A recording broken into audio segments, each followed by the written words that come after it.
All right. Shabbat Shalom. We are back. We are going to be continuing with our look at the triennial Torah portion, as we do each week. We're at an interesting part in the Torah portion where we see that the Israel kind of got into a pretty serious situation with this whole golden calf thing that Israel was doing, and what we'll be dealing with this week is really the kind of mending of all that has happened as a result of the golden calf situation. We're probably going to go over the majority of this here, and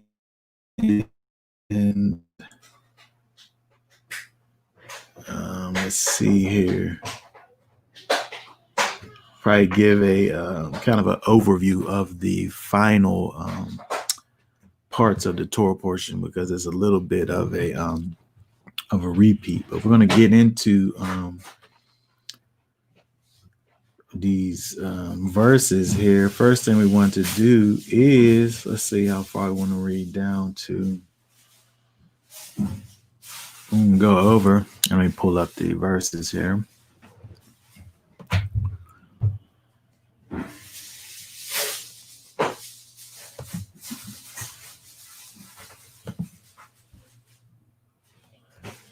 We are going to look at 34, start at 10. And let's see, we're going to read down to, let's see, for now, we'll read down to 17. And he said, "See, I am making a covenant before all your people. I am going to do wonders such as have not been done in all the earth, nor in any nation. And all the people among whom you are, shall see the work of Yahweh. For what I am doing with you is awesome. Guard what I command you today. See, I am driving out before you the Amorite and the Canaanite and the Hittite and the Perizzite and the Hivite and the Jebusite. Guard yourself, lest you make a covenant with the inhabitants of the land where you are going, lest it be a snare in your midst.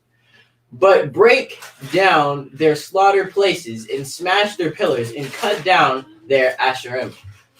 And for you do not bow yourselves to another mighty one, for Yahweh, whose name is jealous, is a jealous El. Lest you make a covenant with the inhabitants of the land, and they whore after their mighty ones, and slaughter to their mighty ones, and one of them invites you, and you eat of his slaughterings.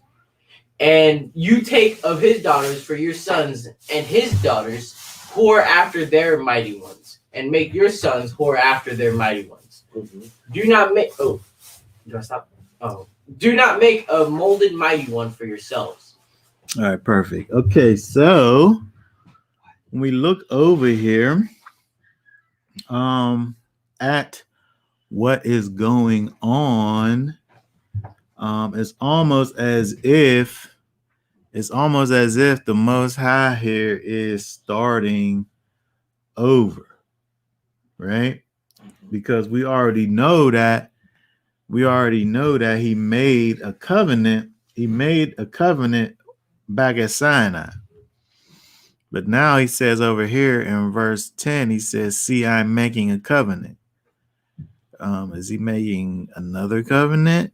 Because again, we know that over here, if we go back to 19, let's see,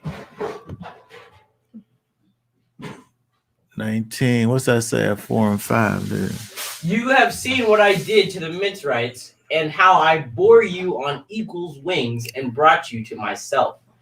And now, if you diligently obey my voice and shall guard my covenant, then you shall be my treasured possession above all the peoples, for all the earth is mine. Okay, so over here, right, this is the words that he spoke right before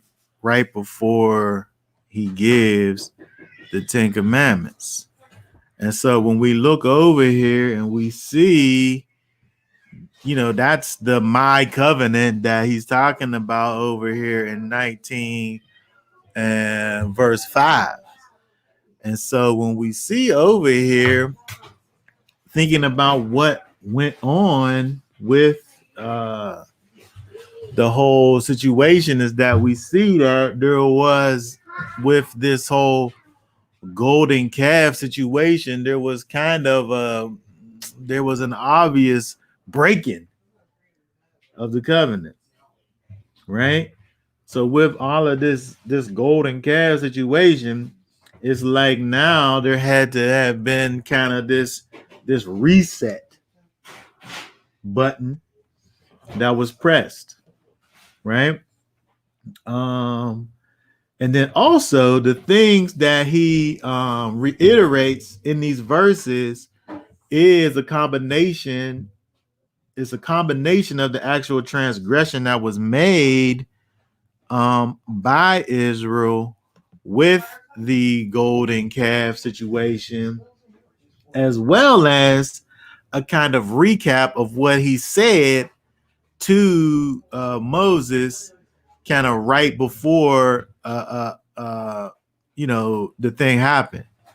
So it's almost like he's re-saying what he said right before all of this happened. Like he's kind of going back to the place where everything was good. If the Most High was a Apple computer, right?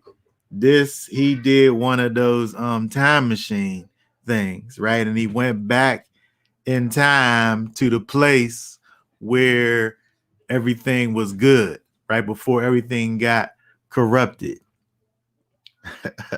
He had to push the proverbial reset. And we say that because, again, when we look at verse 10, if we go back to 34 and 10, he says, and let me make this bigger here. He says, I am making a covenant, right? He's doing that. That's what he's currently doing at this time, right? Before all your people, I'm going to do wonders in such as have not been done in all the earth. And so he's sitting up here talking about this thing that he's getting ready to be doing, right? And so a covenant, of course, here, let me put this on here because we're going to look at a couple of these things. Oh, wait a second. If we go to this. Okay, so covenant, again, a covenant is a cutting, right? It's in the sense of a cutting. It is a contract that's being made, and the way in which the contract is being made is by a cutting, right? It's by blood letting, right? It's a contract that's being made, and it's this thing that's binding. It's a binding. It's a meshing together of people, right? And so we see over here again, like I said, the Most High is speaking to Israel over here, and he wants to kind of get into the renewing of this covenant that Israel had just got finished breaking, right? And so it's almost like we're seeing this renewed covenant, which interestingly enough is the same as the old covenant, quote unquote old. Um, and again, um, we see that in what he's doing over here. He's he's retelling he's retelling what he already said, right? He already said these things already, and it's like he's going over these things again, because these people they made it necessary for him to do that based on their actions, right? And so all right, so also we see that we want to bring attention to the fact that Yahweh wants to be known for what he has done and will do. He wants to be known for what he already has done and for what he will do, right? Because we look over in verse 10 again, he says, before all your people, I'm going to do wonders, right? So the people, Israel, he wants Israel to see all of these wonders as have not been done in all the earth, nor in any nation. Right? And so that's a different way of saying what we see in Exodus chapter 20, when he's given the commands, when he literally says, I am Yahweh, who brought you out of, what's he say? I brought you out of the land of Egypt, out of the house of bondage, right? The way that he introduces himself to the people is by saying what he has done, right? So it's almost as if the Most High is giving his accolades, his credentials, as he's saying to the people that he's making this covenant with Israel again. And so this is one of the things that we have to kind of remember, because again, when we look at what Israel did, they was giving his credit to the golden calf. Right? They was saying that they was looking at the golden calf like the gold, even though they just got finished making it. Even though all the parts and pieces came from the stuff that they had on their bodies that they gave to Aaron, that he melted down and made the thing. But they was giving the Most High's credit to this thing that they just had made. And so it's interesting that one of the first things that the Most High goes into is the fact that he wants his credit.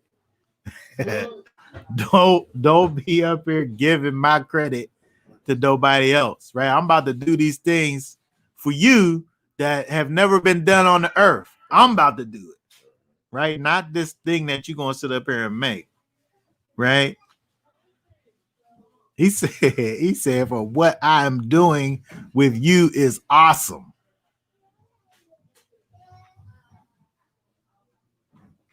That word there, when we look at that, it says, the King James says it's a terrible thing. It's a terrible thing. That word actually It's the same word where we get that fear. We talk about the fact that we need to fear Yahweh. The fear of Yahweh is the beginning of wisdom. Mm. And right. And so it's interesting that when we look at this place where the Most High is kind of reinstituting his covenant with the people Israel, it's interesting that the first thing that he does is kind of fortify the knowledge of him, which is awesome, or which is a terrible thing, or which brings about fear.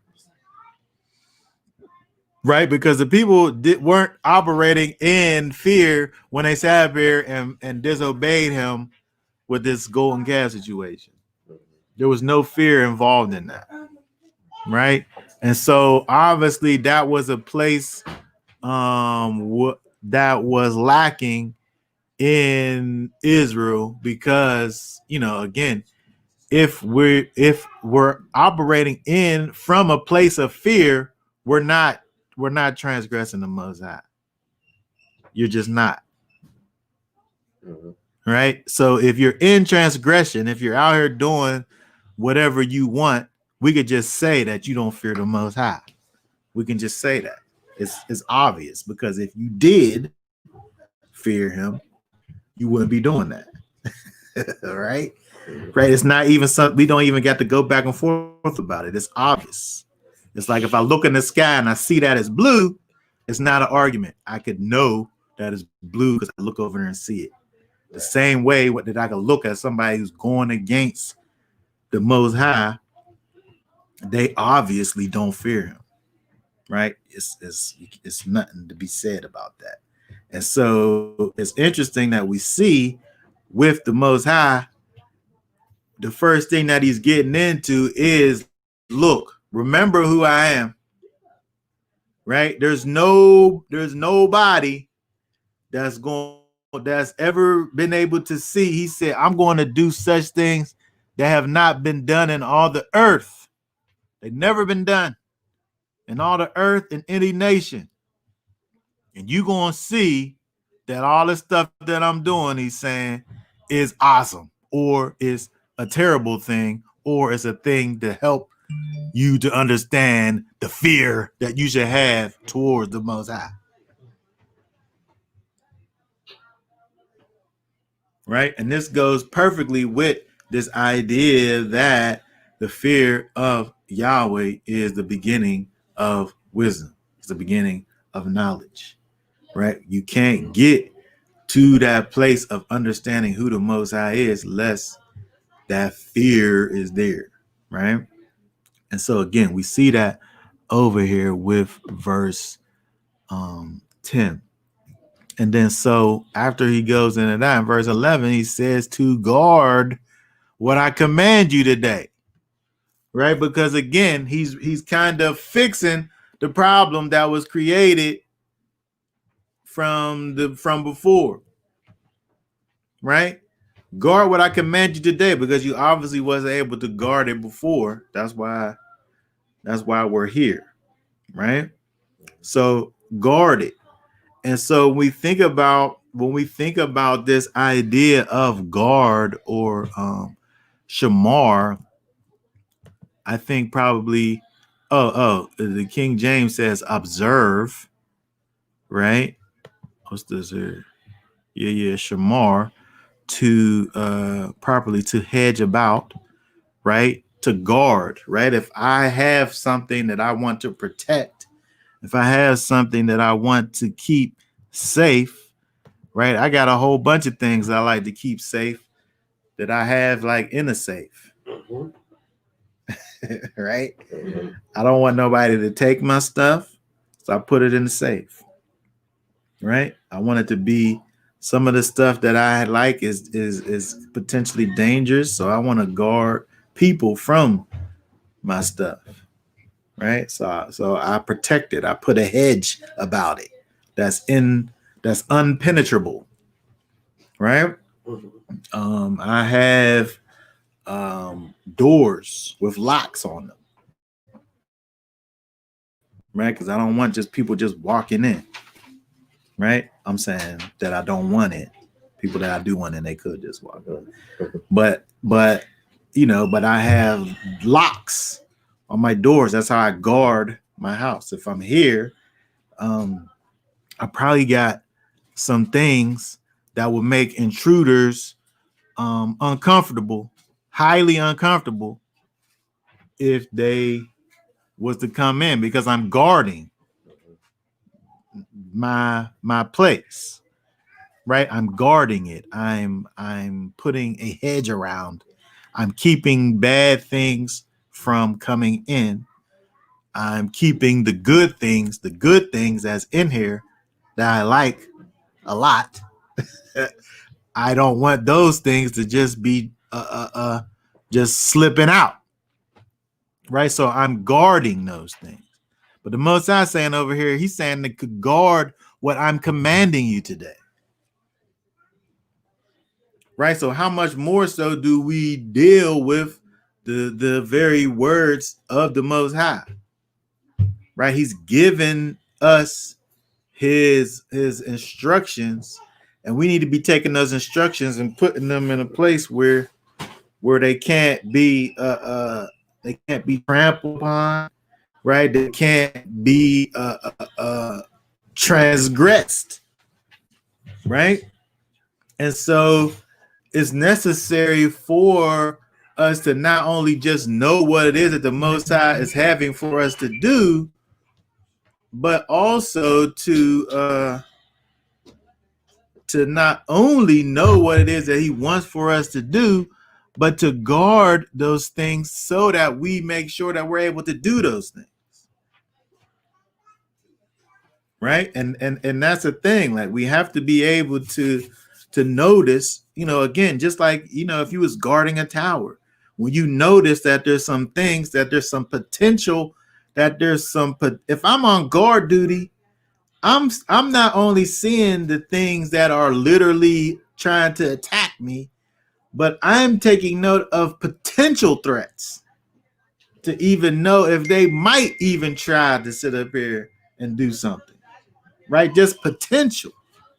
And so if I'm guarding what it is that the Most High is saying, I have to be able to look out here and be guarding against things that might cause me to slip up.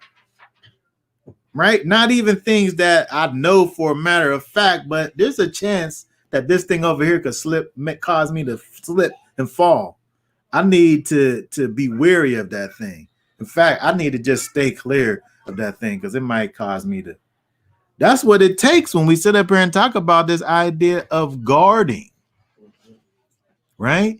It's more than you just knowing what he says and then doing it. There's like an intermediary step in there of this idea of guarding, as to where I want to make sure that I'm able to do the thing, right? I know he told me the thing, and then I know I'm supposed to do it, but then I got to make sure that I'm able to do the follow through, right? A good way to think about that is like when we think about how we prepare for the Sabbath.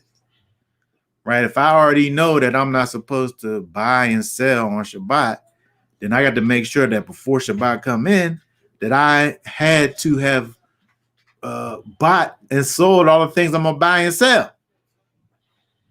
Because otherwise, it's gonna cause me to potentially break the Sabbath. Right? If I'm going on a trip, I've seen people go on long trips on the Sabbath and carry gas with them, so they could just fill up. I personally like to be gone. If I'm going somewhere for Shabbat, I like to be there already. But if I wasn't going to be there already, a good thing to do would be to take gas with me, so I could just fill up if need be. And so that is guarding the commandments, right?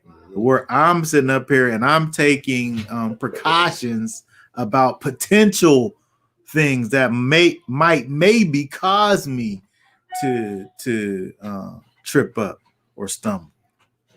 And so we got to think about that when we think about, and he says this all the time, right? He uses this word, the Most High guard, all the time, the shamar. Um, and so, we really have to kind of understand what it is the Most High is calling for us to do, because, it's helping us, right? It's helping us. Again, the Most High, because of what Israel has done, is causing him to kind of have to go over again these things that he already said, right? And he's making this covenant again with these people, and there's and Israel's a little bit less over here than the first time, right? Because people got killed as a result of this, right? All of these things, right? And so, okay, so there's more, right? So when we look down, if we keep on going, let me make this big again. He said, guard what I'm saying. He said that. And then in verse 12, he said, guard yourself, lest you make a covenant with the inhabitants of the land where you're going. Right? Because again, Israel just went through all this stuff about we want the Most High to be able to be the one that take us over into the land. And so the Most High saying over here, yeah, I'm going to take you into the land. I'm going to bring you over there. I'm going to drive out all these people. But you need to guard that you don't make a covenant with them, the people that's in there. And so that's a whole other thing now. We already got to guard the commandments. We already got to guard the law, statute, and commands of the Most High. We got to guard all of the things that the Most High gives us in terms of his character that he wants for us to exemplify. But not only that, but he's saying you guard yourself so that you don't sit up here and bind yourself, right? And make no blood covenants with these other nations of this place where you're going. And when we think about how this kind of translate into our situation, right? I mean, when we look at Israel, this is a huge problem that Israel has had as a nation from day one. Having these close relationships with these other nations, and these relationships influence where it's causing for us to move away from the ways in which the Most High will have for us to be behaving, and lean more towards these people, right? And so he says over here that we were supposed to go into this land over here, and we were supposed to break down their slaughter places, right? Smash their pillars and cut down their asherim,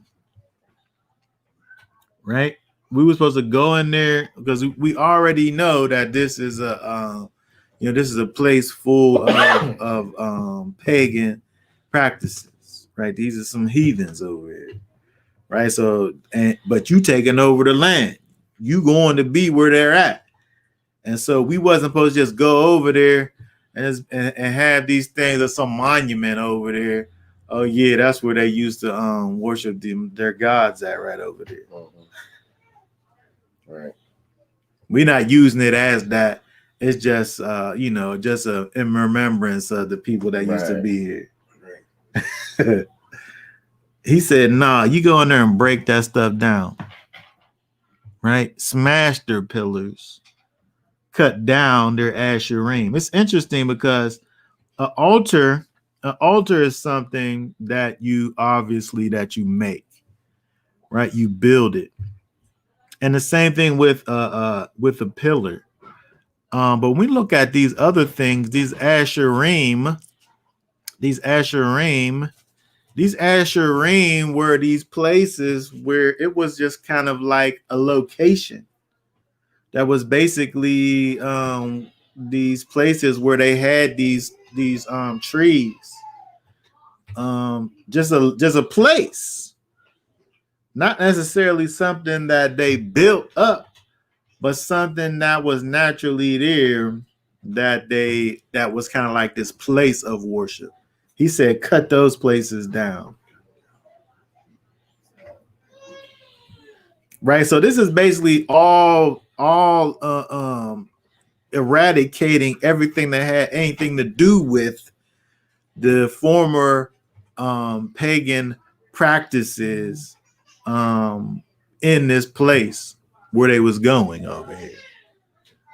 If we look at this, the scriptures lets this be Asherim.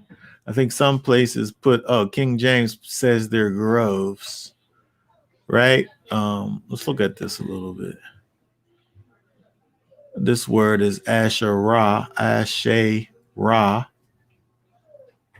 It's from the word that means happy, but this thing here is connection with this Phoenician goddess, right?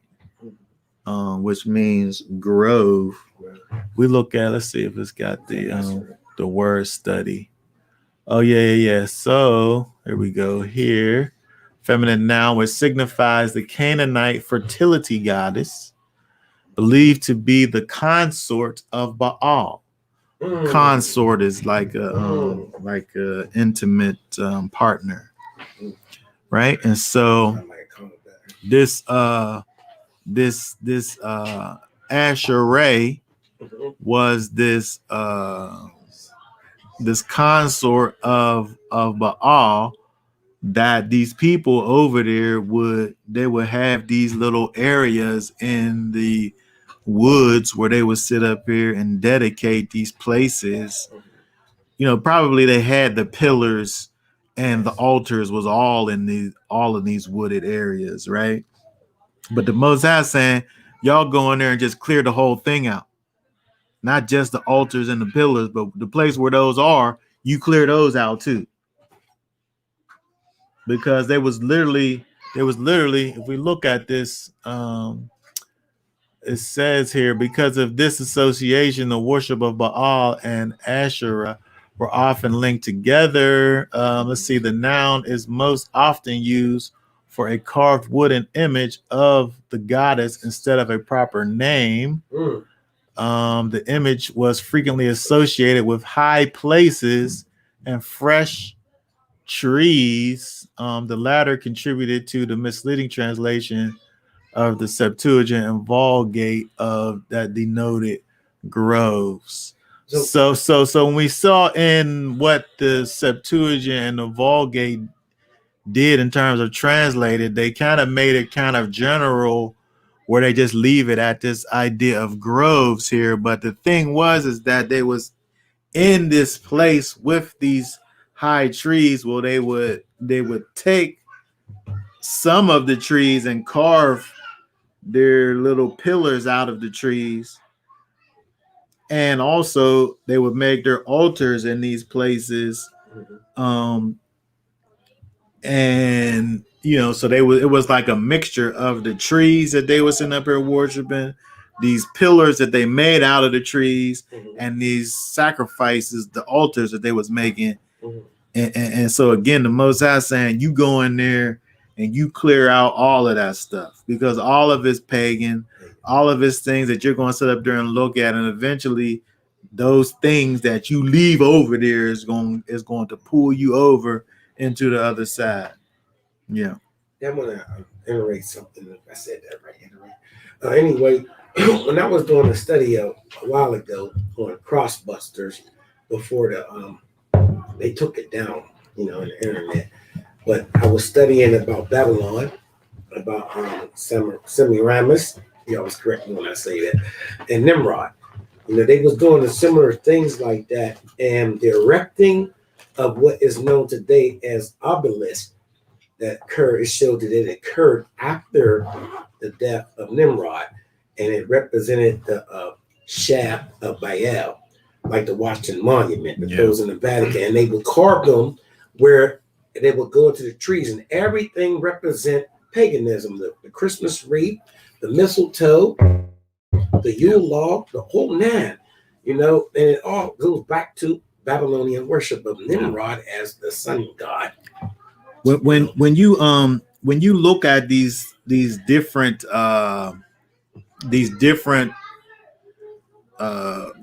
nations that had these guys, a lot of these guys all really come from the same thing. When you look about like the Greeks and the Romans, while they were sitting up there looking at Venus and all of that stuff, it really was this same goddess over here.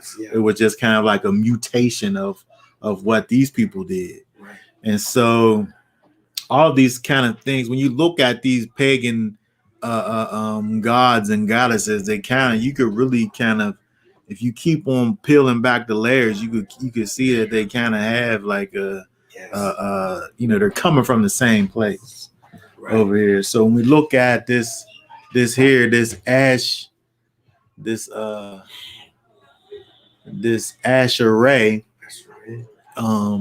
when you talk about Ishtar, right, it's not really a difference, right? They're still kind of doing this same kind of a thing where they're out here in these high places, and they're getting into all of this, these fornications and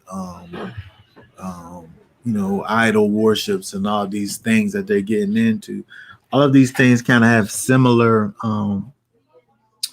origins. Let's look over real quick at because again, the Most High is telling Israel, look, go in here, do this, right? Because if you don't do it, if you don't guard yourself against making covenants with these people, this is what's going to happen to you. Right? And so if we look over here, let's go real quick over to. Hey, can I ask you a question? Why are you doing that? It is, I believe it is true, actually, where when I was reading about how religion stemmed from Babylon, they were saying that Nimrod, Semiramis, and Tammuz, they were the same people, but the names changed according to the customs and the dialogue of the languages throughout the world. Like in Egypt, them three became Isis, Horus, and Osiris, or Set. Then in Ephesians was Diana. Then vaguely Nimrod disappeared, and it ended up being Tammuz and Semiramis. Yeah, these things. It's not like these people, for the most part, these people wasn't making up new gods. Yeah, they was the same.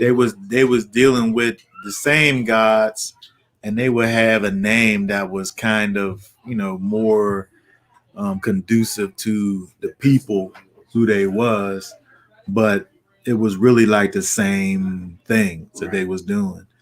The names changed, but the gods really is staying the same, right? And so it's again, when you look at, you able to look at through history of the people, and again, people people migrate and move and go different places, and so people might have been at one area and moved over to another area and then started doing the things that they did back when they was home, but now they calling it something different. The same thing that we do when we sit up here and every 12th month of the Gregorian calendar, at the end of the month, they got this thing that they do with these trees and these lights and this fat guy who comes down in your chimney. We call it Christmas. We call him Santa Claus. But if we peel back the layers, we can find out that Santa Claus has some other name, right? And all of these customs that's connected with this thing that in America that we call Christmas, that's all connected to other stuff. So it's the same thing that we see with the things that we could look at and know of even now. That all of these things that we do in this country here in America, we can look at these ways and customs, and when we look at their origins, they got origins from other places, Right. with other significances. Where the people sit up here now today, well, it's innocent. All we're doing is buying toys for our kids, right? People literally think that you're doing child abuse by you not having Christmas. And they think about it as just, it's just a family thing. We just, this is when we get together and we eat good food and all of this stuff, and we play these little Christmas games and all of this. But it's the same exact thing that the Most High is warning Israel not to do. Yeah. He said for them to go in there and clean house. Don't leave no resemblance of these pagan things when you go into this place. Mm-hmm. He didn't just say go in there, and it's not like you just going there and taking the people out. Yeah. But you taking the people out and you leave it, you also taking out the things that they left behind that they worship. Right. All things. Because you're gonna sit up there and you're gonna look at these things and then you're gonna start worshiping. They did to us in the raid with Titus and them. When they did that, what we just was talking about. Yeah. Desecrated the temple. That's what they tore everything. That's what they did. They had enough sense to go in there and just take everything. Everything. Yep. But we, this is the things that we're able to see over and over again. This is what happens. And the Most High saying, look, when you go in here, this is what you do. But they ain't do it here. Look at read verse 1 down to verse 4. It says, hold on 1 second. Sorry. Okay, good. The son of Yehuda is written with a pen of iron, engraved with the point of a diamond on the tablet of their heart, and on the horns of your slaughter places, while their children remember their slaughter places and their ashen rim by the spreading trees on the high hills. My mountain in the field I give as plunder, your wealth, all your treasures, your high places of sin throughout all your borders, and you, even of yourself, shall let go of your inheritance which I gave you, and I shall make you serve your enemies in a land which you have not known, for you have rekindled a fire in my displeasure which burns forever. Okay, very good. So if we just work backwards here, we see over here the Most High saying, look, you done started some that you're not able to finish over here. Oh, yeah. You done kindled up this fire in my displeasure, and that thing burns forever. Right? You started something, but the thing that makes it so bad is the fact that we have Exodus 34 over here where he said, you're gonna go over to this land. Don't sit up here. Not only don't make no covenant with these people, but the things that cause you to think about the wickedness that they was doing, destroy that stuff. And so he goes over and above. He don't just say, well, don't go over there and do what they did. But he said, go over there, take them people out. Well, I'm gonna take these people out, but you destroy all of the remembrance of those things, Right. so that you don't start doing the things that they did. Right. And so the Most High is able to have this this fire that burns forever against Israel, because it wasn't like they went in there blind. Right. They knew better. He said, this is what's going to happen. Don't do this, or you're going to succumb to the wickedness of these people over here. Mhm. And so, but look at what he says, though. This is interesting. We see over here the sin of Yehuda is written with a pen of iron, engraved with the point of a diamond on the tablet of their heart. When you think about, first of all, this diamond, we didn't just figure this out in these times that diamonds are sharp and hard and able to penetrate hard things, right? And so the people, of course, got this stony heart. So what better to sit up there to penetrate that thing and engrave on it than this pen of iron? They got a point of a diamond. Right. And so not only do you need this hard thing to be able to engrave on this stony heart, Most High say he want to take away the stony heart and replace it with a soft one.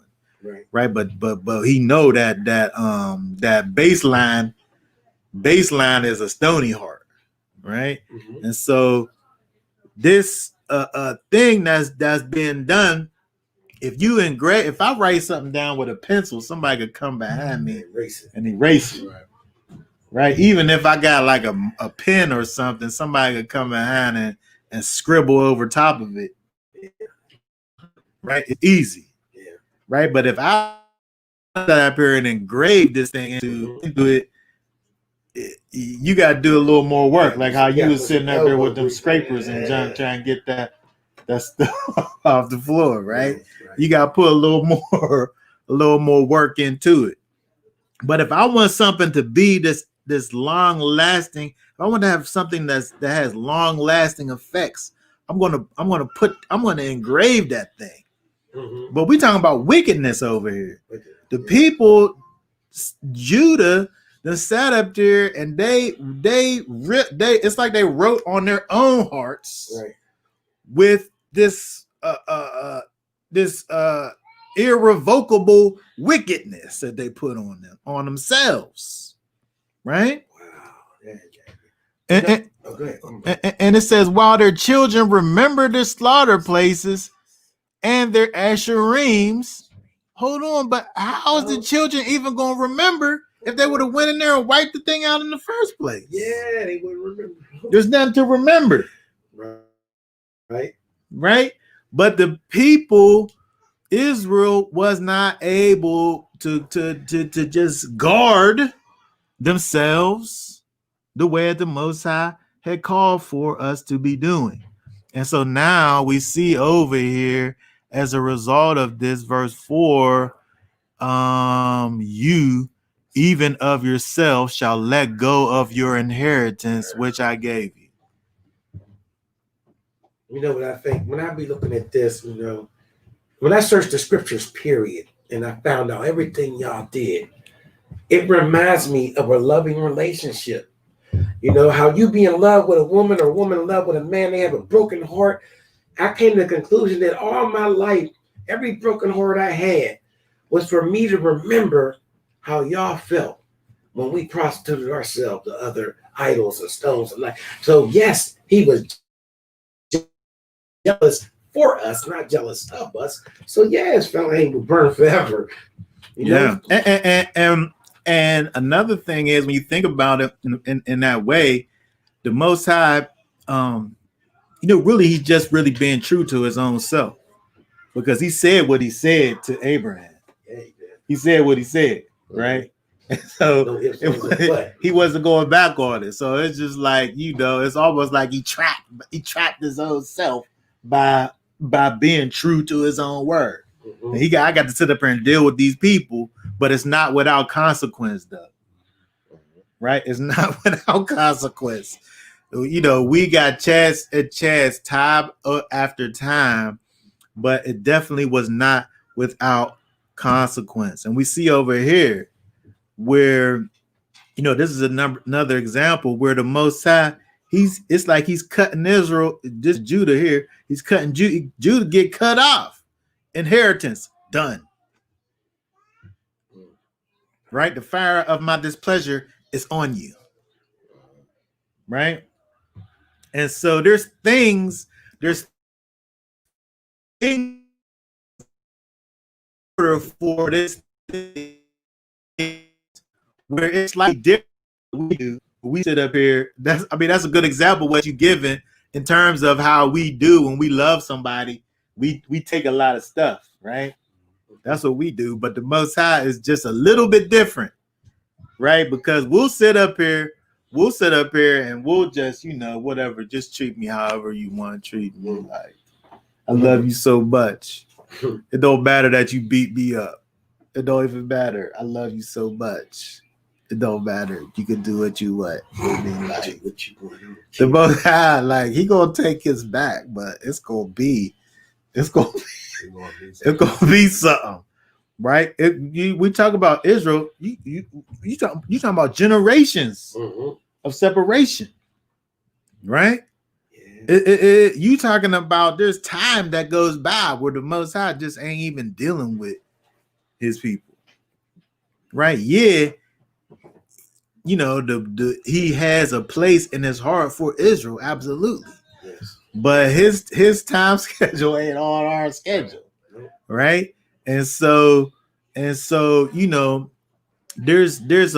price that needs to be paid. But again, when we look back at what we're looking at over here in Exodus, he said this is the exact thing that he said not to do. I'm trying to figure out how did we like, couldn't it have been something else that we did? Why is it the exact thing that he said don't do that? And then that's exactly what we did. That's what these kids be doing. I sit up there. I got these little stiff neck babies. I sit up there and tell you hurry up, and then they walk as slow as they can walk. Absolutely. The exact opposite of what I said. Exactly. Like if run I everywhere else, yeah, doing whatever kiddie stuff they doing, running full speed. You tell them they can't move no slower. Yeah. The exact opposite. Little stiff necked things. But that's what we do. I guess that's what we do. We can't help it because we got these stony hearts. We need to be transformed. We need to be changed. And it don't matter that the Most High said, don't do this. And he not even saying, the Most High take an extra step. I'm not going to sit up here and tell you why I don't want you to do it. Just don't do it. The Most High said, look, don't do this. Matter of fact, do this so that it don't happen. You got an extra step. I'm not saying all that. You just do what I said to do. I got to sit up here and tell you why. Right. Most High saying, look, if you do this, this is going to happen to you. Yeah. And then we do it anyway. We can't help it. They stiff-necked people.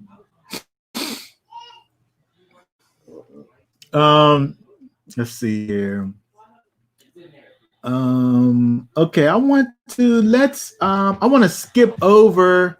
Let's skip over 14 and come back because 15. Let me go back. 15 kind of goes along with 13, and we'll come back to 14. Let me go back over. Let's see here. Exodus 34. So go in there. He says, guard, don't make a covenant with the inhabitants, right? Don't make covenants with the inhabitants. Bowing down to the. We're gonna skip 14. We come back at 14, right? 15. Lest you make a covenant with the inhabitants of the land, and they whore after their mighty ones. Taking his daughters for your sons, and his daughters whore after their mighty ones, and make your sons whore after their mighty ones. So you're not supposed to go in there and make a covenant with this people. And then you're not supposed to let your sons make covenants with their daughters, because all they're going to do is cause your sons to. Okay, so he's talking about making a covenant binding yourself to these nations, to these foreign nations that he's supposed to be going in there and eradicating. But not only that, but when he's saying covenants over here, the word is covenant, but he's talking about marriage. It's the same word that he used before, because it's the same idea, it's the same concept, right? The word that's being used is not a word that means marriage, but it's a covenant. If you're making a covenant with a woman, that's a marriage, right? And the same thing is true when you're talking about making a covenant with these nations. The word don't mean marriage, but what's going on there is a marriage. It's a binding, right? When you become dependent on this other thing, they got is the influence, right? And so he's saying over here, don't be marrying your sons off to these wicked nations, because all they're going to do is cause your righteous son to be wicked too. For whatever reason, the Most High knows. The Most High knows that if a righteous son marry this wicked daughter, the son gonna be righteous. He's not gonna make the daughter righteous. He's not gonna do it. He's not gonna do it. That's what the Most High said. He said, if you sit up here and you allow your sons to sit up here and marry these women, that your sons, it's going to cause your sons to sit up here and bow down to their mighty ones. And then they're going to invite you to come too.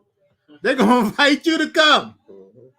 They're going to be in their wickedness, so it's bad enough that your son doesn't succumb to the wickedness of his wife, right? But then they're going to invite you too. Why is that? Does that mean that people who are caught in these traditions and pagan practices, they're not going to be, they're unable to be transformed? I'm not saying that they're unable to be transformed, but it's the Most High. It seems to me that my son had the silliest thing. He said the silliest thing, but it's stuck in my mind what he said. Mm-hmm. But this is what people do, but this ain't what you're supposed to do. He said, not this son, my other son, flirt to convert. Flirt to convert. Woo, I like that. But that's something that you can't do because it goes wrong every time. It goes wrong every time. Right? And so when you I like that saying, Douglas, flirt to convert. Now I'm saying that the process should be now, if somebody needs to already be in righteousness in order for you to deal with that person. If they wicked and you righteous and then you binding yourself to them, that's not going to work. So it's not to say that, I mean, if that's the case, then nobody, you know what I mean? Whoever is righteous, they just going to be righteous, and whoever. There's a time for if you righteous, the righteous will be righteous still. And if you wicked, be wicked still. There's a time for that, right? But if you dealing with trying to find yourself a person that you're going to be with, you need to find somebody that's not of these other nations and be with that person. Because if the Most High is saying that, I don't know what happens. But he knows what happens. And he's saying, when you do that, they're going to get you off track. They're going to get the son off track. And then they're going to invite you. They're going to invite the parents to indulge in the foolishness too. It's just a what's it called? A snowball effect. Mm-hmm. That's going to happen by you giving your sons away to these foreign nations. And so, when we look at, like, when they talk about in the apostolic writings, the so-called New Testament, where we talk about the idea of unequally yoked, being unequally yoked to unbelievers. I saw these people do this little illustration where somebody got up on a chair. One person was up on a chair, and one person was on a standing on the ground. And so the person on the ground was easily able to slightly pull on the person on the chair and pull them off of the chair. But it takes way more strength and effort for the person in the chair to be able to pull the person on the ground up to the chair. And so the person on the ground is like an illustration of the wicked person, where it's easy for them to cause you to get into their wickedness. But it's way harder for you to get that wicked person. Think about you when you was wicked and think about where you are right now. And then how long the time in between. You had to go through a whole bunch of stuff to get you from where you was at to where you are right now. It's a process. And so people got to kind of be at least on the back end of that process for it's hard for you to lift that person up into the chair. And so the Most High knows that. He knows it already. You're not gonna sit up, they're gonna be sitting up here sneaking their little gods and their little purses and all this stuff. It ain't that bad. I'm just gonna put my little God in my purse. You know what I'm saying? I know my husband don't like it, but I ain't gonna let him see it. And she gonna be over there worshiping these gods while you thinking that she just worshiping the Most High. Meanwhile, she got her little idol worship going on in the place where you don't go to in the house, where you don't be at. She got a little place in the backyard. Yeah, that you don't know about. Yeah, sneaking while you thinking, oh yeah, she been done. You talking to your friend, she been done with all of that stuff. I got her together. She's straight. Meanwhile, she over here worshiping these pagan gods, and then taking the kids to do it too. Don't tell daddy. Don't tell daddy we doing it while he's at work. We gonna sit up here and worship these gods. There was a story. I had a friend, or he's a friend of a friend, and he was married to a girl from a prominent family, and he said he was sick, and then he was in the bed one day, and he woke up, and the woman and a few of her family members was praying over him. And they had like this little tree they had put in the situation too. So they was like around the tree and him and praying, and he was like, "What the?" He woke up. They're doing some witchcraft on him. Yeah, he divorced her. And even know. He divorced her after that.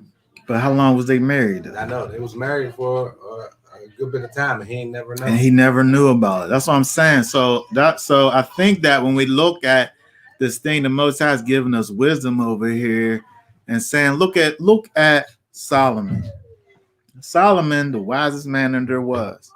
And theoretically speaking, it seems smart to sit up here and go to your enemies and marry the daughters of your enemies from a political standpoint. It seemed like it's a smart thing to do. That's how you're going to gain political strength over these people and trust and all of this. But sooner or later, them women going to sit up here and they're going to convince you to be worshiping these idols sooner or later. And by you just allowing them to do it, you in the wrong, even if you ain't even went to the next step of doing it. Because the Most High said guard. Right? And so you can't even sit up there and say, well, I didn't know. Well, you should have known, because you should have been guarding the situation. You should have known what was going on. If I'm gonna sit up here and say, well, somebody snuck in here and they accosted my wife and my babies while I was here, but I was upstairs like watching some goofy stuff on TV or something while they're down here getting tied up by some bad guys. And I'm upstairs having a good time. Right? Yeah. I can't sit up here. What am I supposed to say? Well, I didn't know. Well, you should have known. You should have the necessary precautions to ensure the safety of your people. So it's the same thing when you think about the idea of guarding these commands, is that we have to sit up here and do the things that's necessary to prevent things from happening. And the Most High, he's not even asking for us to try to figure this stuff out. He tells you what to do. Go in there and eradicate all of that stuff and don't leave no resemblance of it. Because soon as somebody goes back off into these used to be groves, they're gonna be like, what is this? What is this thing, this pillar that they got? It's a beautiful thing back here. And then they're gonna say, well, this is just a nice little thing. It's interesting. I was watching this this thing. I think it was a true story where this guy, I don't know if it was a true story or not, but it's something that could have happened, where there was this place they went and they took in the backyard. They had like this place where they put the cross up, and then whenever they would go and pray to Jesus, it was some Christian people, they would go into the backwoods and pray to this cross. Like, it would kneel down in front of it and pray right there. Where it really turned into kind of this, it was an altar. Mhm. It was a pillar that they made. So they're going back there and they're praying to Jesus with this cross in the woods. They're saying that they're praying to Jesus, but why are they doing it like that? And so, but the people actually, it was actually wicked. But because they had this custom of going back there and doing this thing, like, they didn't have no sense of righteousness in the way that they was living, but they would go back there as a custom and go back here and pray to this, in this particular place with their pillar back there. And so I'm saying that you can get into things and it don't really have no connection to quote unquote religiousness. It's just out of custom, and you don't even know why you're doing it, just because your daddy did it. And so that's how these things get started. So somebody could have went back into the woods and see this beautiful thing, and you go back there and you visit it. This is my place of solitude. I come back here where this pillar is, at the old people that used to be here, that they left, and I come back here and I meditate and all of this. Meanwhile, that's an idol that wasn't supposed to be there in the first place. He said, break them things, smash them things, and cut them things down. Okay, but why though? Why? Oh, 14 tell us why. He said over here, for don't bow down yourselves to another mighty one. Excuse me, for Yahweh, whose name is jealous, is a jealous El. Right? So he not only telling you that if you don't get rid of these things, you're going to get sucked into it too. He's really giving us two reasons. You're going to get sucked into it too if you don't do it. But if you do get sucked into it, I'm telling you why I'm mad, because I'm jealous. My name is jealous, and I'm jealous. Right? And so we look at this over here. Let's look at this here.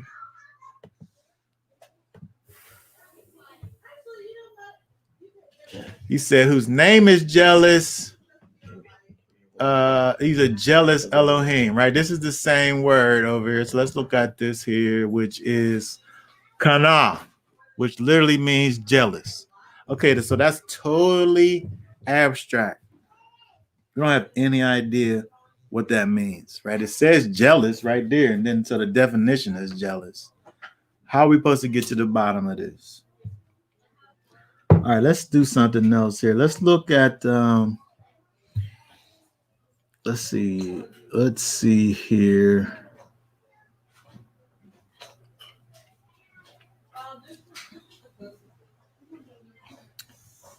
Oh, wait a second. That didn't update on my. Oh, here we go, right here.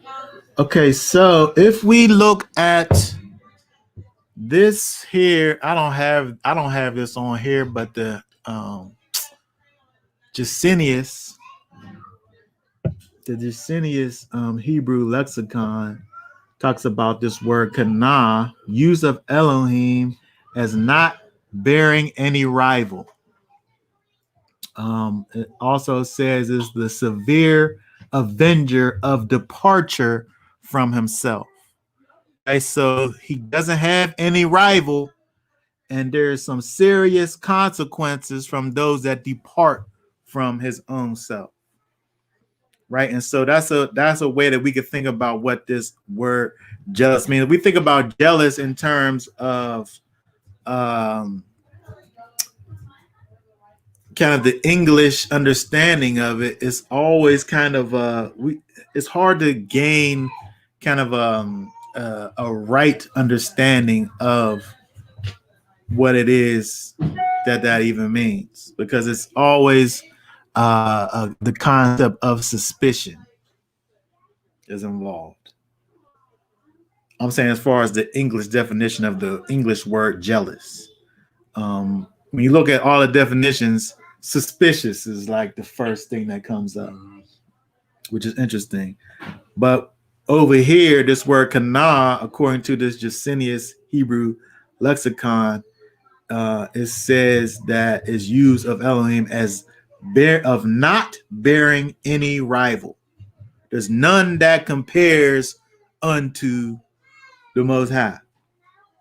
And so when we sit up here and have these idols, these things that we sit up here and give reverence to, as soon as we do that, we lessen the reverence or respect that we should have towards the Most High, and we're giving that to somebody else.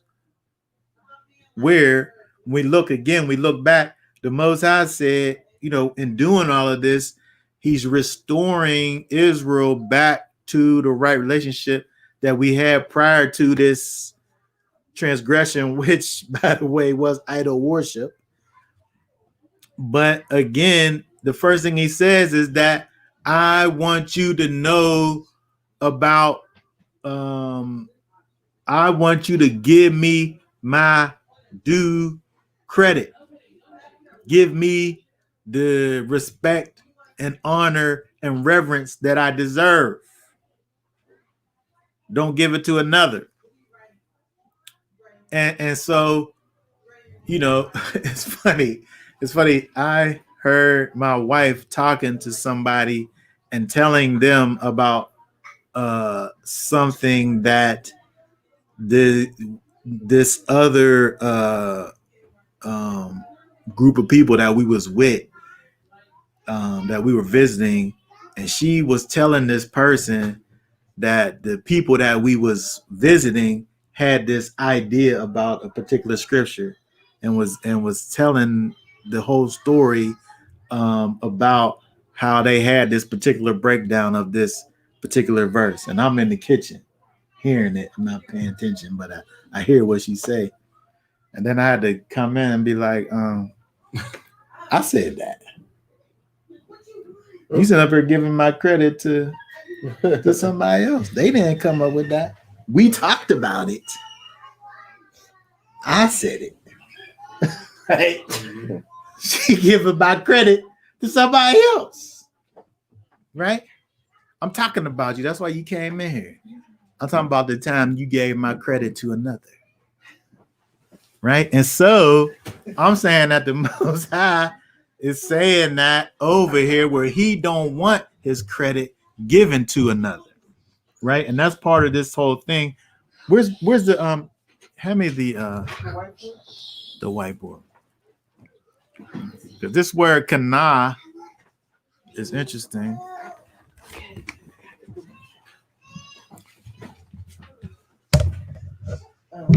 It is a kuf. Ooh. It's a kuf. Noon and a hay. And so that is this, and this. All right, so kana in the ancient, Kana in the ancient, again, we're talking about jealous, is a kuf, which is the sun at the horizon. So the sun at the horizon is this concentration of light that's gathering into a particular point. Right? When we see the sun that's above the horizon, you got light everywhere. Right? But then as it sets down to a particular point, concentrates. Right? It's a concentration of light that comes down to a particular place. And then the noon is the sprouting seed, right? When you plant that seed, the seed continues, right? And then the hay is the breath, right? It's a man with his arms raised. If somebody's sitting up there choking, you might raise their hands up so they could get a breath, right? It has an idea of breath, right? So the breath, then we would say the breath continues at a singular point, at a singular condensed point, right? The breath is kind of the essence, right? If we don't have no breath, we don't got nothing, right? So we could almost even think of ourselves as being that breath. But the way that it continues is being at a concentrated particular point, right? And so when we think about this idea of jealous, the Most High try to get us to understand that there's only one place that we could continue to be at if we expect to have that continuance of breath or life in us, right? If Yeshua is the way, the truth, and the life, was he the light or the life? Light. He's the light. Well, if he is the light, Yeshua is also our life. We can't have life without his light, or be walking in darkness, right? And so the only way that we're able to continue in this life is to remain in the concentration of his light, which is word over here, Kana. And so the Most High is trying to keep us in a particular way. And for us to go outside of this particular way, he don't want that. It's for our own good, though. Right. I'm about to say, It's not even like it's like, you better do what I said do. Right? Get over it. Just stay in here. You can only be with me. Well, he's saying that, but it's not for his good. It's for your good. Right. Right? Where it's different if I'm sitting up here, I got this woman, I'll sit up there about trying to make her think I'm the best thing in the world, right? Most times that's me and my own pride making it be like that. But the Most High is doing all of this stuff not for his own sake, but for our sake, which is different, right? And so that's why I'm thinking about this word jealous in terms of the way we think about it. We can't think about jealous really in a way that's a like the mechanical scriptures don't even translate it as jealous. He uses zealous, which is slightly similar. But again, the idea of the Most High being unmatched, right? He's unmatched. And so when we sit up here and say that he is our Elohim, and then we have these other things that we kind of raise up into his place, he don't want that. For our purposes, he don't want it. Right?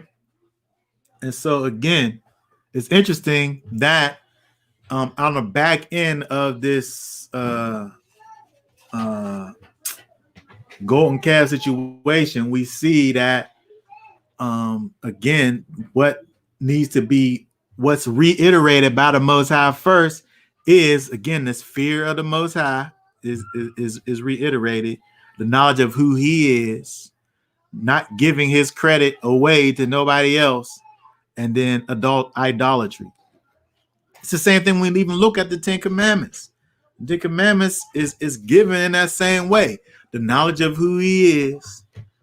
I'm Yahweh your Elohim, who brought you out of Egypt, the house of bondage.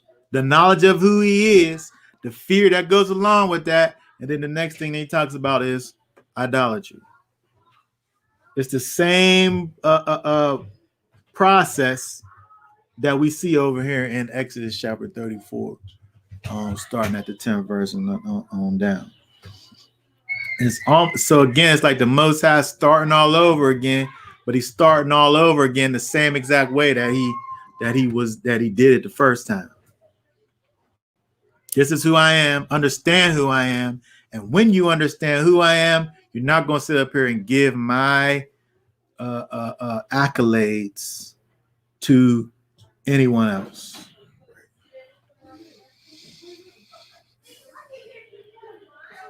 Okay, let's see here. Let's go down to verse 18 and read down to the end of the chapter. It says, guard the festival of Matzah. For the 7 days you shall eat unleavened bread as I commanded you in the appointed time of the new moon of Abib, because in the new moon of Abib you came out from Mitzrayim. Everyone opening the womb is mine, and every male firstborn among your livestock, whether bull or sheep, but the firstborn of a donkey you ransom with the lamb. And if you do not ransom, then you shall not break its neck. Every firstborn of your sons you shall ransom, and they shall not appear before me empty-handed. 6 days you work, but on the 7th day you rest. In plugging time and in harvest you rest. And perform the festival of Shavuos for yourself, the first fruits of wheat harvest, and the festival of ingathering at the turn of the year. 3 times in the year, all men are to appear before the Master Yahweh, the Elohim of Israel. For I dispossess nations before you, and shall enlarge your border, and let no one covet your land when you go up to appear before Yahweh your Elohim 3 times a year. Do not slay the blood of my slaughtering with leaven, and do not let the slaughtering of the festival of Pesach remain until morning. Bring the first of the first fruits of your land to the house of Yahweh your Elohim. Do not cook a young goat in its mother's milk. And Yahweh said to Moshe, write these words, for according to the mouth of these words. Oh, my fault. I said read to the end, but 26 is where I wanted to stop at. Thanks. Okay, so again, there's a pattern. There's a pattern to what we see in terms of the way that the Most High is giving these instructions to Israel. And so, again, when we look back at the commandments that's given, whenever He made the covenant with Israel the first time, before Israel broke it, He said who He was. He gave the knowledge of who He was, and then He dealt with idolatry, and then once He went through the rest of the commandments, He begins to talk about He begins to give the instructions as to how the tabernacle was to be built, which in a nutshell is dealing with the worship of the Most High. And so again, he's giving you kind of the condensed version of all of that, because that took, several chapters to get through all of those things. But he gives you, know who I am. Don't give my credit to nobody else. Don't be out here mixing with these other people so that they don't bring you into idolatry. And then here's these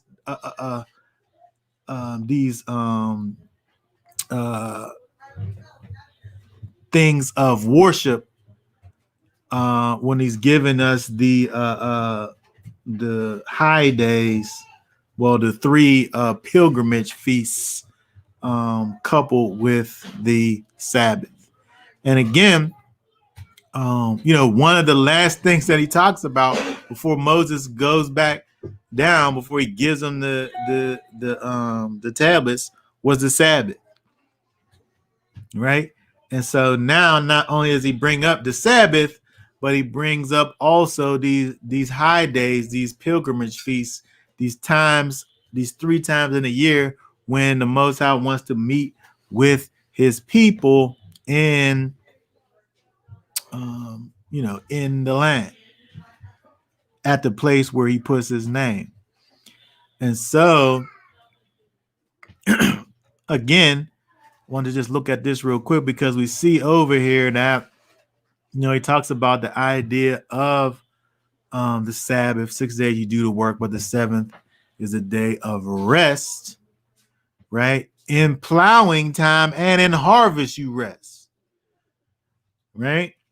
I thought that was interesting, because in verse 21, it don't matter when it is, right? Because when we think about, if it's plowing time or if it's harvest time, if it's those times of the year when you got to get this work done so that you can get the seeds in the ground, or if it's at that time of the year where you got to get the stuff out of the ground, there's a certain sense of urgency that's connected with both these times that's mentioned, whether it's plowing time or whether it's harvest time. There's a sense of urgency that just goes with those things. But the Most High said, don't matter. It don't matter. On the seventh day, you rest. If it's plowing time, you rest. If it's harvest time, you rest. It don't matter what type of sense of urgency that is incorporated in whatever you're doing. Don't matter if you got to get out here and do this or that. On that seventh day, you're not out there doing that plowing. If it's the seventh day, you're not out there doing that harvest thing, because that's the time when you rest. And again, that also points back to the idea of guarding, right? If I'm guarding these words that the Most High speaks properly, then I'm not dependent upon the Sabbath day to get this plowing done, right? Well, it's this day. I don't got nothing else going on. I might as well go out here and plow. Because if I look over across the way and see the nations that's over there, they getting it done. They getting their seeds in the ground, and I'm just over here just resting, right? But the Most High said, in plowing time, rest, right?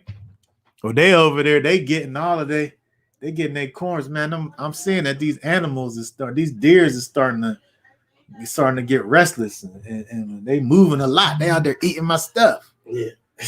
But it's harvest time, but I'm in here just resting. Right? Yeah. But the Most High said, don't matter. You do what you gonna do. You got 6 days to do it. It's not even a lot. Like, it's 1 day out of 7. You got all them other days. Yeah. If it comes down to the Sabbath and that's the only day that you got to do thus or so, then that's your own fault. Yeah. Because you had 6 days already to do thus and so. You could have did it and had it done already. You could have made a way, because we make a way. Don't we make a way for the stuff we got to do? The stuff we want to do, we make time for that. If it's that thing, that one thing that you like, you make time for that, whatever that is.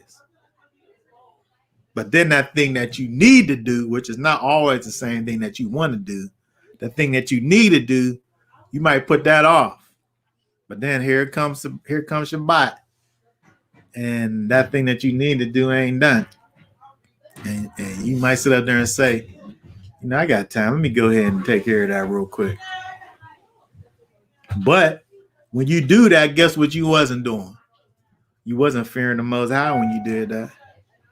You wasn't fearing the Most High when you forgot about Shabbat and went ahead and did that thing that you should have did during them 6 days. Right? Mm-hmm.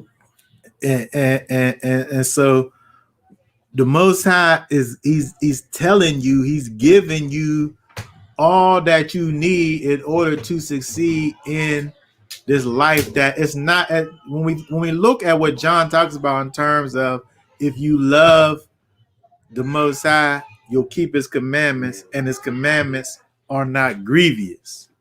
It's not hard to keep Shabbat when you do what he said, which is guard the commandments, or keep Shabbat, or guard the Shabbat.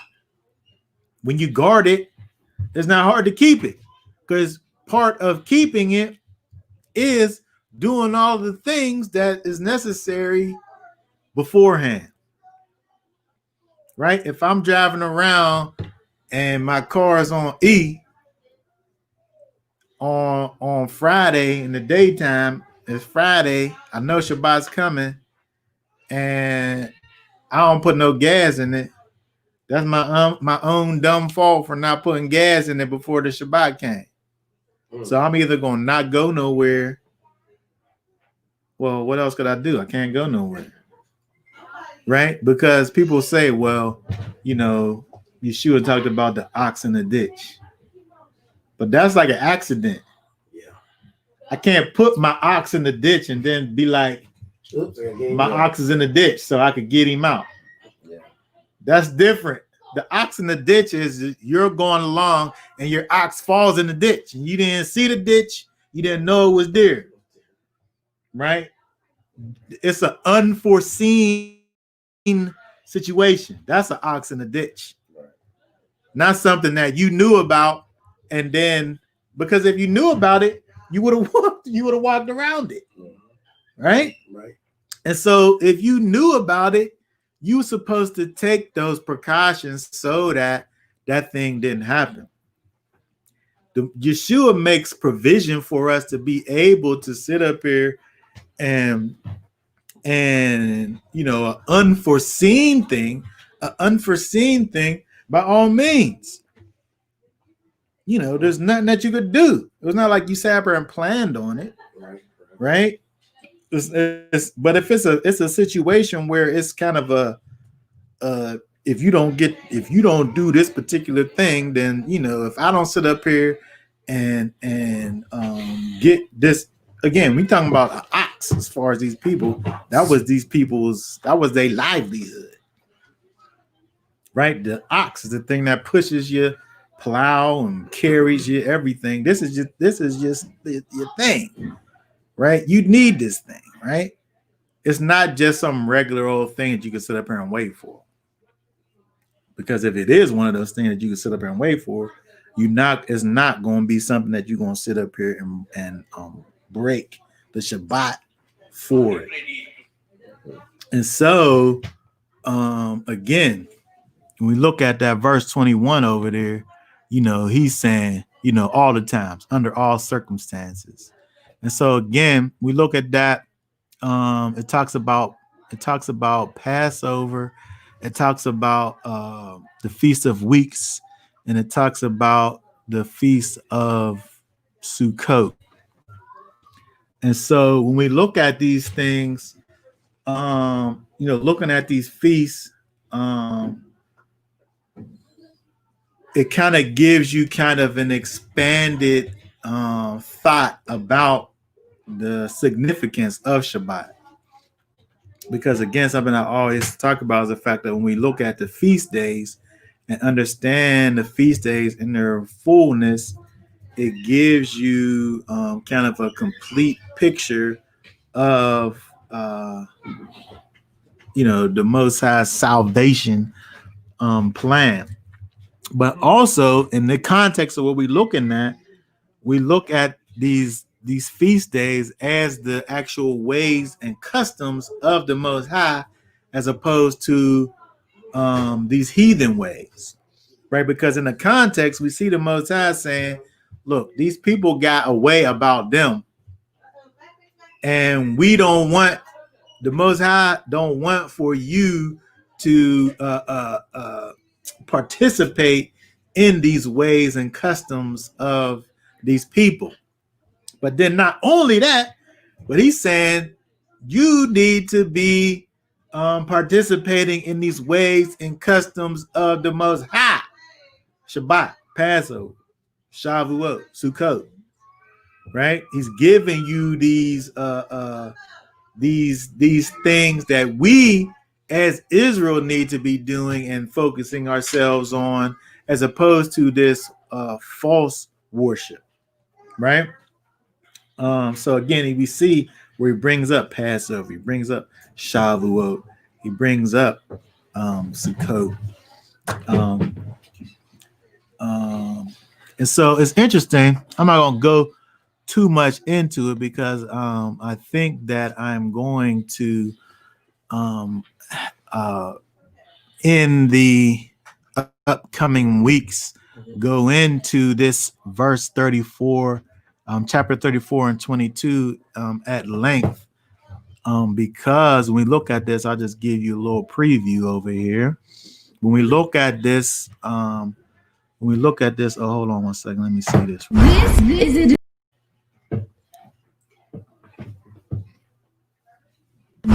This is a direct Akkad exclusive. When we look at this verse over here, chapter 34 and 22, it's giving you, it gives us an idea as to when another indication as to when we are to even keep these feast days.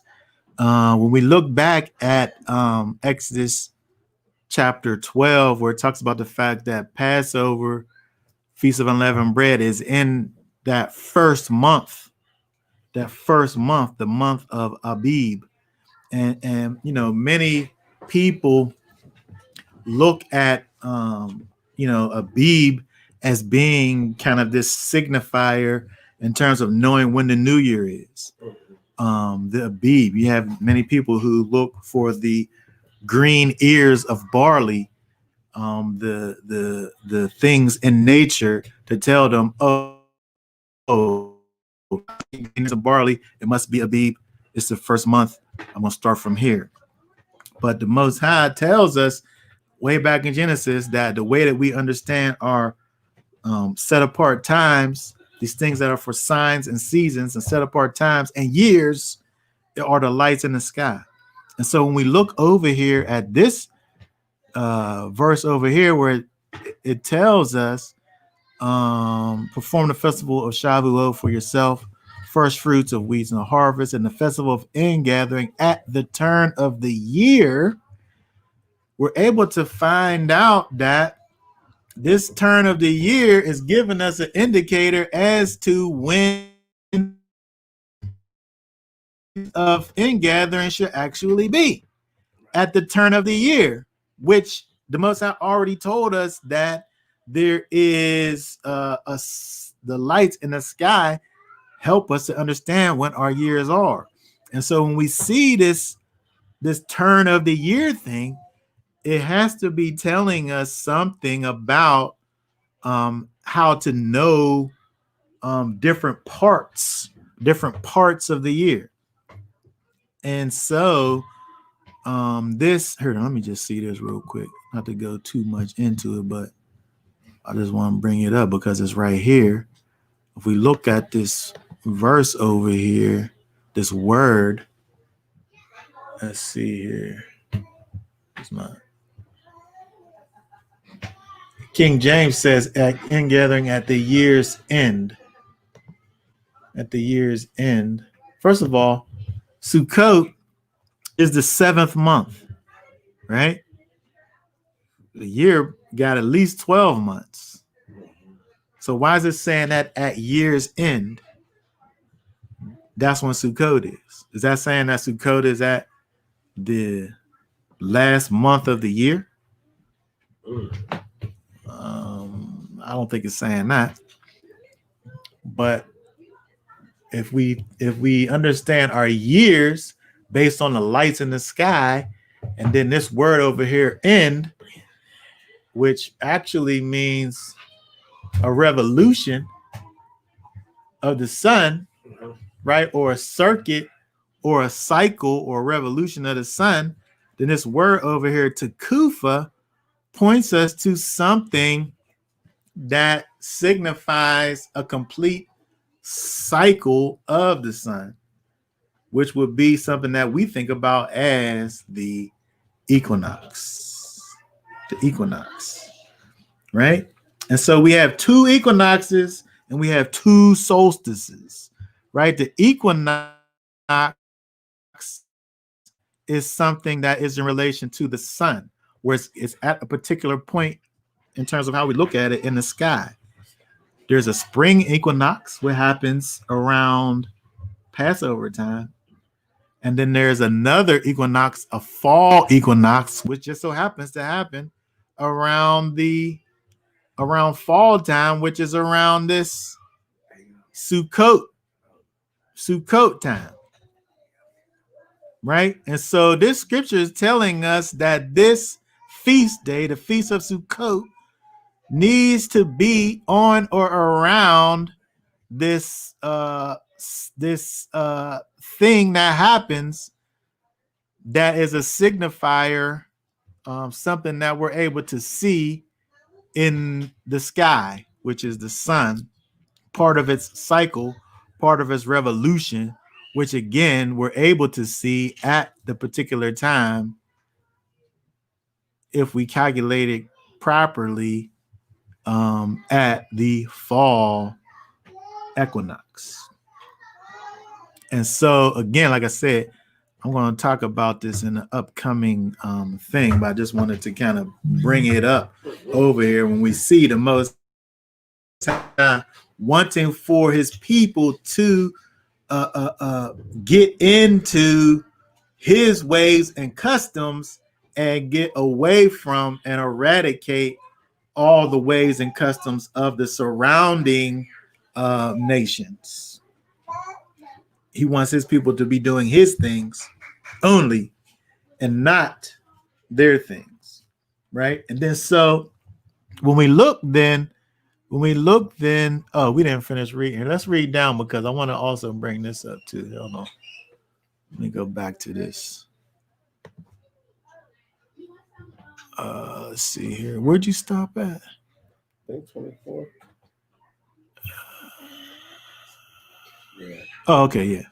I might have stopped too soon. Go ahead. It says, "Do not slay the blood of my slaughtering with leaven, and do not let the slaughtering of the festival Pesach remain until morning. Mm-hmm. Bring the first of the first fruits of your land to the house of Yahweh your Elohim. Do not cook a young goat in its mother's milk." Oh, okay. Yeah. That's what I wanted you to get to, 26. Right. Okay. So it talks about, look, how you were supposed to slaughter this Pesach lamb and not leaving the lamb until tomorrow. Right. And then it says this over here: do not cook a young goat in its mother's milk. Is that some kind of parenthetical interjection over there? What's that got to do with the rest of what is talking about? It went from talking about pagan worship, idols, the Most High's jealous, the Sabbath, Pesach, Shavuot, Sukkot, things that's connected with the holidays, the holy days. And then it says, do not cook a young goat in his mother's milk. It seems out of place a little bit.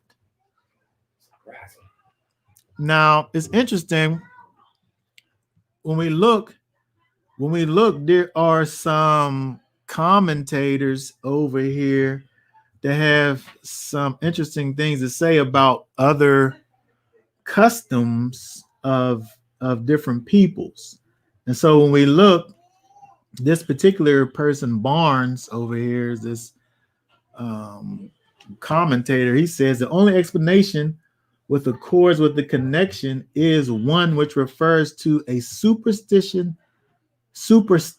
custom connected with the harvest, in which a kid was seethed in its mother's milk to propitiate to propitiate in some way the deities, and the milk was sprinkled on the fruit trees, fields, and gardens as a charm to improve the crops of the coming year. And so they found that there was these people who would actually do this thing of cooking a goat in his mother's milk, and then doing this thing with sprinkling the milk in the fields, for some paganness. That sounds like some satanic stuff. Well, it sounds like it because it is, right? And so the Most High is not just sitting up here giving you this particular thing, because when we look at this is where the idea of not having milk and cheese, meat and cheese comes from. They like look lamb. They look at this, the rabbis, they look at this, you can't have milk and cheese. Do not cook the goat in his mother's milk. How am I able to know that they didn't, that this milk that I'm eating on this cheese, how do I know that this didn't come from the same cow, and then that I'm putting it on a burger together? A whole lot of... How do I know? The only way that I can know that is if I don't eat milk and meat at the same time. Right. Otherwise, I might accidentally have cheese and milk that came from the same place. Yeah. And mix those things together. You'd be surprised to have nightmares of a cow and this baby hollering at you. And so, but when we think about this verse in the context where if the Most High is trying to get his people into right worship, and he's trying to get his people away from wrong worship, and then we're able to see a connection between particular people who actually did these weird things, we're able to see that this over here is something that some pagan people used to do. And the Most High saying, look, don't be sitting up here doing all that stuff that they do. Yeah. You do the stuff that I want for you to do, and don't be sitting up here trying to mix it together. Right. He warned us a few times not to do that. He told us do not do as the heathens do. Yeah. Right. And he does it all over the place, and he's doing it specifically doing it right over here. And so it's interesting. I always thought it's interesting when we look at this verse over here, where it seems like it's kind of out of place if we just think about it from a literal perspective, in terms of, he just got finished talking about the feast days, and he just got finished talking about idolatry and all this. So why does he have this? Do not cook a young goat in his mother's milk. And you often, at least when I look at this, I always thought about it in terms of the same way I think about the idea of not killing the mother in the nest with the eggs at the same time, right? Where there's a type of cruelty that's involved in taking this young animal and then killing it with the thing that's supposed to be used for its nourishment and life. Right. But when they went into battle, and the Most High said, wipe them all out. Mm-hmm. They wiped them all out. Yeah. Mother. The enemy. Yeah. Of course. Yeah. There's no mercy there for the enemy. Yeah, You he know, took hey, those I people know. getting taken out. That's true. The little chicken and the egg. That's why Yeah, I told yeah. I told the world, man. But the look chicken at ain't do nothing to the you. chicken ain't do nothing. The little birdie didn't do nothing to you. That's different from those pagan nations over there. They're gonna cause you to be pagan. So after reading all this, I also came to the conclusion that I had to tell the world, is loving you is wrong, and I must hate you. You know, Yeah. if loving you is wrong, I gotta hate you. But I was saying all that just to say, you can probably look at this and philosophize about it and think about, well, you know, this is another indication of the mercy and loving kindness of the Most High, where he's saying that, you know, there's something that's philosophically cruel for you to take this goat and to boil him in his own mother's milk, which could probably be true. But it just seems that the context of how we looking at this, it seems that it's connecting it back with these pagan customs that the people actually did, that you know kind of mimics these actions. That's sick too, man. Okay. All right, let's see where we are here. Let's see here.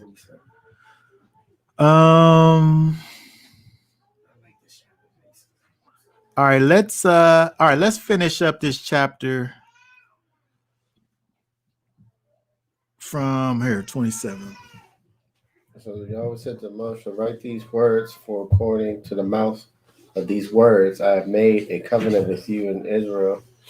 And he was there with Yahweh 40 days and 40 nights. He did not eat bread, he did not drink water. And he wrote on the tablets the words of the covenant, the 10 words. And it came to be that when Moshe came down from Mount Sinai, while the 2 tablets of the witness were in Moshe's hand, when he came down from the mountain, that Moshe did not know that the skin of his face shone, since he had spoken with him. And Aaron and all the children of Israel looked at Moshe and saw the skin of his face shone, and they were afraid to come near him. And Moshe called out to them, and Aaron, all the rulers of the congregation returned to him, and Moshe spoke to them. And afterward, all the children of Israel came near, and he had commanded them all that Yahweh had spoken with them on Mount Sinai. And when Moshe ended speaking with them, he put a veil on his face. Mm-hmm. But whenever Moshe went in before Yahweh to speak with him, he would remove the veil until he came out. And when he came out to speak to the children of Israel, what he had been commanded, and the children of Israel would see his face of Moshe, that the skin of Moshe's face shone, and Moshe would put the veil on his face again until he went to speak with him. Wow. Okay, very good. So when we look over here and we think about the timing of all of this, again, this being the thing that happened after Moshe had this this intimate meeting with the Most High, where he experienced the presence of the Most High. You know, whether it was shielded or what have you, the proximity that Moses had with the Most High was such that it changed his countenance, right? It changed the way that he was, right? I'm not even gonna say it changed the way that he looked. I'm just gonna say that it changed the way that he was. It caused Moshe then to actually radiate with a glow, a shine, so that the people was not able to literally look upon his face because he was so shiny. And we think about, again, understand that the Most High is light, right? He is this eternal, infinite light, and so he had his character again passing by Moshe, left an impression on him Mhm. to the point where he was forever changed. And so when we think about the fact that when we experience the presence, when we experience the manifestation of the Most High in our lives, a, a genuine experience brings about a change in your life, Wow. just like it did with Moses, right? He had a genuine, intimate experience with the Most High, as to the point where it wasn't like he had to go over somewhere and be like, I'm changed. Right. Right. I just was with the Most High, Yeah. and it changed me forever. Yeah. But you know what's so amazing though? What I really love out of it, it's like Moshe didn't always know who the Most High was. You know what I mean, Chris? It's like when he encountered him, like, who are you? You know, he introduced himself as he called him. And from there, they built that rapport, and it was an ongoing learning experience for him where he developed so deep a relationship with him that he was able to dialogue with him like hardly nobody else, you know? Well, nobody else. Nobody else, basically. But when you talk about the face shown and the radiation, it remember those old school watches you could put to the light and you sit up to the light for a while, and then when you take it away, it glows and shines. That's what it reminds me of, the radiant. Yeah, they still make those. And then it fades away slowly after a while, you know? Yeah. But the difference is that they had to just keep on doing that with him. Yeah. They don't talk about it, but it talks about it in 2 Corinthians. But they had to just always, keep having his face covered because that experience changed them. Right. And so, like I'm saying, in terms of us, when we understand the power of the Ruach HaKodesh, the presence of the Most High in us, when we have that genuine experience with the Most High, it changes us to the place where it's not something that I got to sit up here and explain to somebody how I'm changed. Yeah. Because they're able to look at me and know that I'm changed by the way that I look. Right. I would be scared too if you step out and come back. I go to bed and come back in here shining like that. Yeah, but the difference is is that it's not the shine that we have is now that character of the Most High.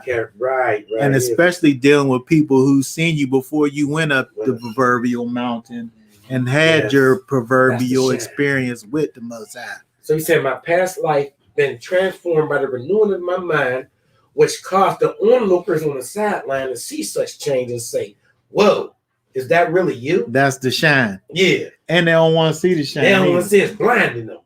Hold on, you keep that shine to yourself, man. I don't want to see all that. I can't even deal with all of that, all that shine you got.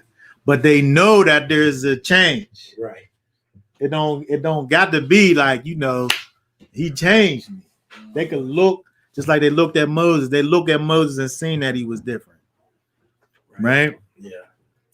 And so I'm saying that when we see a authentic, a genuine experience that takes place with a true believer in the Most High, it's the same thing what we see over here with Moses and this thing with his face shining, is that people are able to look and know, people, especially those who know you and know who you used to be, are able to know that, something. Well, there's two groups of people. People who knew you are able to look at you and know that there was a definite transformation. They're able to look at you and say, I remember when I used to sit up here and do all kinds of stuff with you. Right. I was the right. Matter of fact, you taught me how to do it. You taught me how to be wicked. Remember? Yeah. Remember that? Oh, my There's those people. There's those people, but then there's also another people who don't know you, but they know what rightness looks like, yes. and they know that there's something about this person that's right. I don't know what it is because if you wicked, you don't really know like Yeah, that. really. You don't know what it is, but there's something special about this person Mhm. without you even have to sit up here and say this or that. But that's the thing that we see over here with Moses is that if we take away all the layers, what happened was that he had a genuine experience with the Most High, and that experience that he had resulted in change in his life. Right. It's where the people that wasn't connected was like, I don't want to see that. Cover him up. Like it was the same thing from before. Whenever they was like, I don't want to hear him talk. The Most High talk no more. Matter of fact, Moses, you go. If it was so bad, if something so bad that I don't want to experience it, I don't want for somebody who is my man to experience it either. I'm not gonna say that's too hard for me to do. You go do it. That's wicked a little bit, ain't it? It's too much for me to bear, but I'm gonna say, here, you do it. It's too much for me. You do it. Good luck. It depends. I don't know. But when you see it actually in fruitation and when it's working, like I have a young friend, I'm not gonna mention his name, but I have a young friend who was in the gangbanging phase and all that stuff that I was talking to, and this was like summertime, where I seen him do this. He actually stopped a group of guys from shooting another guy. And what he was saying, I was shocked because he was using everything that y'all used me to give him. He was giving them. And I was amazed by it. So when I talked to him, I said, how did that feel? He said, it wasn't me. I said, that's what I wanted you to say. It wasn't you. You acknowledged that. He said, it wasn't me. Like you said, those times I got protected when I could have got shot and killed. I said, it was for that reason. It could have been for that moment when you had to tell your story to others too, because they follow after you. But what they were saying was what you just said. You taught us this.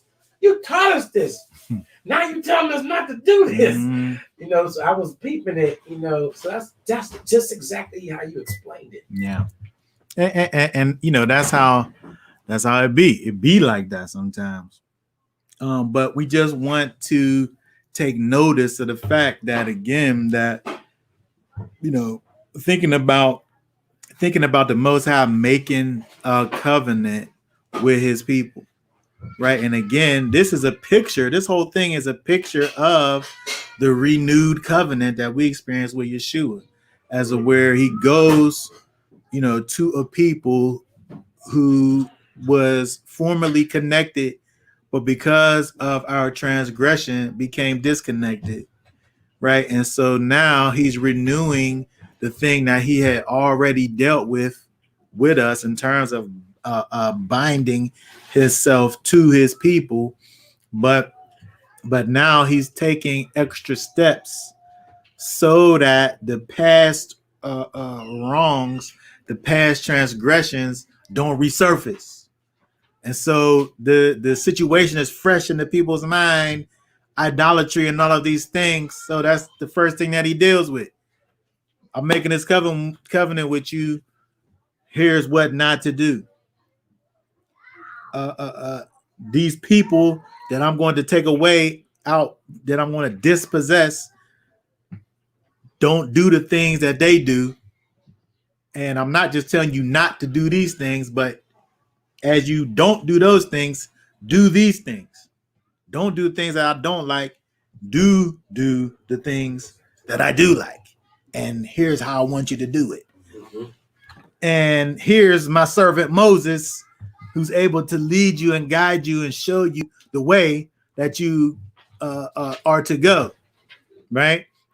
And so when we think about this in the context of the renewed covenant that we receive through Yeshua, now we have this Ruach HaKodesh that's able to come and dwell on the inside of us, that causes us to be able to walk in the way in which the Most High wants for us to walk. And it reminds us to keep the Most High in that place that only he belongs, and not to put anything else, others or things in his place. Right.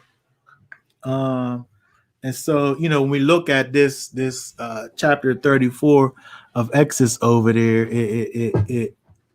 it points us to and reminds us of something that's greater even than what's going on over here, because we see again the Most High is renewing this thing that once was, with the thought that this time is going to be better than the last time. The difference is, when we think about what it is that Yeshua has done for us, this is the last thing, right? And this is the way upon which the Most High is able to permanently resolve this issue of sin that we have. He's able to finally get rid of that heart of stone that we want to sit up here and engrave wickedness in, right? And he wants to replace that heart of stone with a heart of flesh that's able to be shaped and molded, so that he's able to place just like he told Moses to write these things down so that these people won't do this again. The Most High said, forget about that. I'll write these things down in your heart. Okay. All right. So that being said, I think for now we're going to go ahead. We'll catch up with the next chapter on next week, y'all willing, and we'll go ahead and be done for today. With this, we'll pick back up where we left off at, and just one last thing I want to say. When we think about, it's interesting being the time for the Feast of Dedication, where we see a example of the Most High kind of rededicating his people over here, right? He's not only making this time of it, this rededication, but in that he's giving his people these instructions to keep his people in this particular way. And so when we think about the time that we're in, this Hanukkah time, this feast of dedication, not only do we use this as a time to think about kind of dedicating or even dedicating ourselves to the Most High, but just as the scripture says over here in the verses that we was looking at in terms of guarding these laws, so that we don't fall backwards into these other ways. When we think about this story with the Maccabees, and all of this is all about this intermingling of these things, into the ways of the Most High, and all of these mixtures, all of these covenants, all of these bindings that we get into with heathens, with these other nations, with those that aren't connected to the Most High. And we want to be able to take the necessary precautions that the Most High has for us, that he instructed for us to take, so that we ensure that we are able to be the temples of the Most High, where we don't have to continually be in this cycle of, walking in righteousness, being overtaken by wickedness, getting rid of the wickedness, getting back into righteousness, and keep on going over and over again. But we continue on this road of this highway of righteousness, and stay on the road and follow after the ways that the Most High has for us to follow, where this thing don't turn into this kind of seesaw where we're going back and forth, where we don't put ourselves in these kind of dangerous situations that makes it easy for us to slip and fall, but we put ourselves in good situations where we're able to stand strong and not slip and fall. And if we do happen to slip and fall, it's because we took every precaution that was necessary, and then we just we stumble upon a thing that was unavoidable. Right? That's how you guard the commands. Right? You get into a situation that's unavoidable.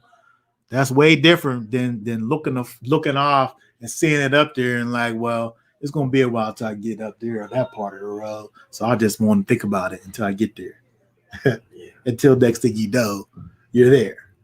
Right. So again, this is perfect. This is a perfect place for this particular part of the scriptures, because when the Most High is rededicating his people, he's not only hitting the reset button on his people, but he's giving his people Israel every precautionary measure that they need to take so that they don't redo the thing that they just got finished doing. And that's what the Most High does for us. He don't just sit up here and say, don't do this, don't do that, but he gives us the Ruach HaKodesh. He blesses us with his spirit and his presence that's able to lead and guide us so that we're able to walk in the way that he would have for us to walk, so that we're able to be pleasing in his sight. Okay, so that being said, we want to say Shabbat Shalom.